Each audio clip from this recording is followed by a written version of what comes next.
Lieutenant Colonel Bree Fram is the highest-ranking active duty transgender officer in the U.S. Department of Defense. We're thrilled to have Bree join us today to talk about trans rights under attack across society and the importance of inclusion in the military, the business world, and beyond.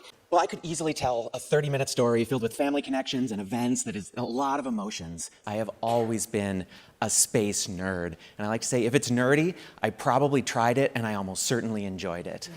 So I'd encourage you all, if you actually have a few minutes, read a document called The Guardian Spirit. It is a short, 16-page document on leadership and what we believe in. It talks about embracing diversity and engaging inclusively. It talks about the value of openness, authenticity, and vulnerability. I mean, vulnerability in a military leadership document? That's wild to think of. And embracing that connection with our teams makes us all better. So that courage to come out is something that everyone has to face. And for anyone on National Coming Out Day, coming out is not a single event. It is a process. It is something people do over and over again. With the picture that sits on their desk of their family or talking about the pronouns of their spouse, it is something that happens again and again. And you always have to do that risk management to think through that process of, am I going to be okay if I come out in this situation? So for me, a lot of it was, if not me, then who? As one of the senior-most trans folks in the military, we embrace that leadership ethos of leave no one behind. How do we bring people along behind us? How do we make sure that they don't face the barriers that we had to face? I think one of the biggest barriers that is out there are the stereotypes of who trans people are, and who trans people in the military are is an even wilder and more outlandish stereotype. The concept of people like me is that we're weeping messes who could never return fire from our foxhole because we're too busy thinking about what we're going to wear that night, or our gender identity, or that transgender men are steroidal rage monsters. They're going to charge at the hill at the wrong place and get everyone killed. And nothing could be further from the truth.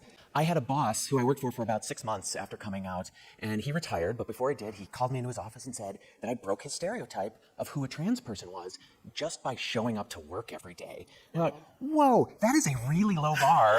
Let me just step right over that one. But it's crazy that a lot of people think we have second heads growing out of our shoulders. It's just an amazing opportunity we have every day to change hearts and minds. Inclusion is a national security imperative.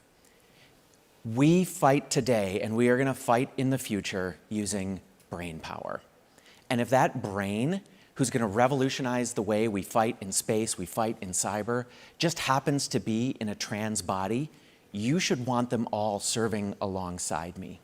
It's inclusion that actually drives that. Because you can bring people in, and if they don't feel safe to speak up, if they don't feel safe to bring their full selves to work, you're not going to get the value of the diversity. Share with people that you know LGBTQ individuals and highlight them in your companies, in the work that you do, because representation truly does matter. So highlight us, tell our stories, show the achievement, and watch possibility bloom in young people's imaginations. Vulnerability, openness, diversity, inclusion, today's National Coming Out Day. You have said before, quote, "It took me a long time to get to the point of this is who I am." The act of coming out as a continual act throughout one's life really resonates with me. My partner is non-binary, and I think a lot about when and how it is okay to sort of share that information. So that is really resonant. Do we have any questions from the audience?